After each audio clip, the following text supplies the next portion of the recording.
हार्डवाइट society की तरफ से कोटा में आयोजित होने जा रही मैराथन वॉक और रन की तैयारियां इस समय चरम पर हैं। मैराथन से पहले 7 और 8 फरवरी को उम्मेद सिंह स्टेडियम में होने जा रहे हेल्थ कार्निवल को लेकर शहरवासियों में उत्साह है। इस मौके पर होने वाले art festival, health walk, lottery और कई अन्य प्रेजेंटेशन में कोटावासी रूबरू होंगे कई प्रोडक्ट्स और हेल्थ गुड्स से भी। 9 फरवरी को कोटा में पहली बार सनराइज कॉन्सर्ट भी होगा जो आकर्षण का केंद्र रहेगा। 9 फरवरी की सुबह 21 किलोमीटर एवं 10 किलोमीटर की मैराथन के अलावा 6 किलोमीटर की कोटा केयर्स वॉक भी होगी जो कोचिंग स्टूडेंट की केयरिंग को समर्पित है। भारत कवरेज से इस बारे में विस्तार से बातचीत की है संयोजक डॉक्टर साकेत गोयल ने और किया है एक ऐसा खुलासा जो इससे पहले आपने कहीं नहीं सुना होगा। देखिए चार्टर्ड अकाउंटेंट देवांग गोयल की वॉक और रन संयोजक डॉक्टर साकेत गोयल से ये बातचीत। सारी बात वॉक और रन के बारे में हो चुकी है और काफी जानकारियां लोगों को भी मिल चुकी है, लेकिन फिर भी एक सवाल आम जन में ये बनता है कि ये 21 के 10 के 6 के इसके बारे में आप थोड़ा विस्तार में बता पाएंगे? तो वॉक और रन में जो कॉम्पिटिटिव सेगमेंट है 21 के मतलब 21 किलोमीटर की दौड़ है, 10 किलोमीटर की दौड़ है, ये कॉम्पिटिटिव है।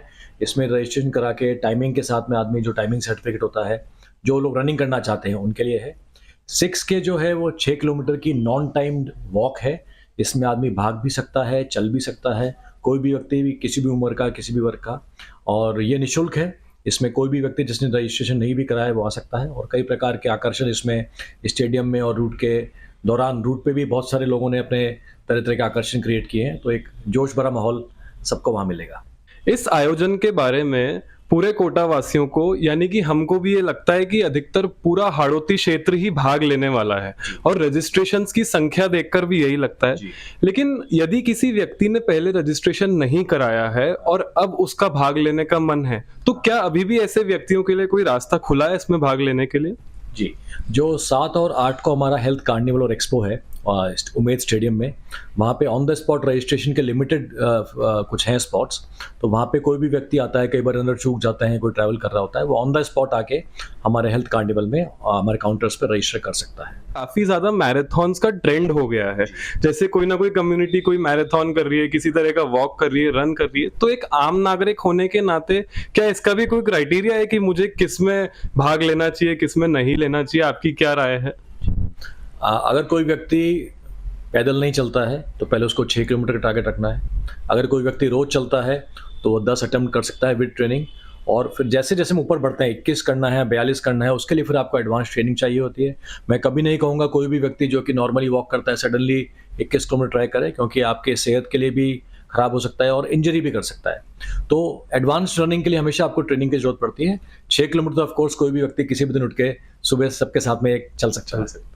सर, पहले जैसे डॉक्टर्स यानी कि आप भी हमें ये राय देते थे कि हार्ट अटैक को प्रिवेंट करने के लिए अच्छी लाइफस्टाइल फॉलो कीजिए, वॉकिंग कीजिए, रनिंग कीजिए, कसरत कीजिए, तो आप प्रिवेंट कर पाएंगे हार्ट अटैक को।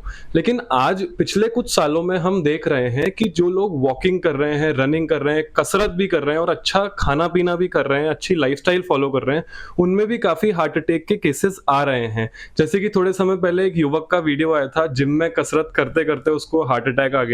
एक बहुत ही फेमस सिंगर है जो कॉन्सर्ट के दौरान जिसको हार्ट अटैक आ गया है। तो ये ऐसा नहीं लगता कि महज एक मजाक बन के रह गया है कि आप तो इतना अच्छे वेल तरीके से रह रहे हैं फिर भी कुछ इसका फायदा मिल नहीं पा रहा है? आपका क्या कहना है इस पे? मेरा ये अटूट विश्वास है कि कोई भी व्यक्ति अगर एक्सरसाइज करते हुए और फिटनेस करते हुए अगर किसी की डेथ होती है, उसके पीछे कम से कम 10 व्यक्तियों की आलस करते हुए मृत्यु होती है। तो हमें दिखता खाली वही है कि जो कि मीडिया में हाईलाइट हो जाता है या व्हाट्सएप पे आ जाता है, लेकिन उसके पीछे कितने लोग, हम रोज, मैं तो एक चिकित्सक हूँ, तो जो लोग अनफिट हैं वो ज़्यादा बीमार हैं, उनमें ज़्यादा घातक परिणाम होते हैं। और मैं हमेशा कहता हूँ कि लाइफस्टाइल एक हेलमेट की तरह है।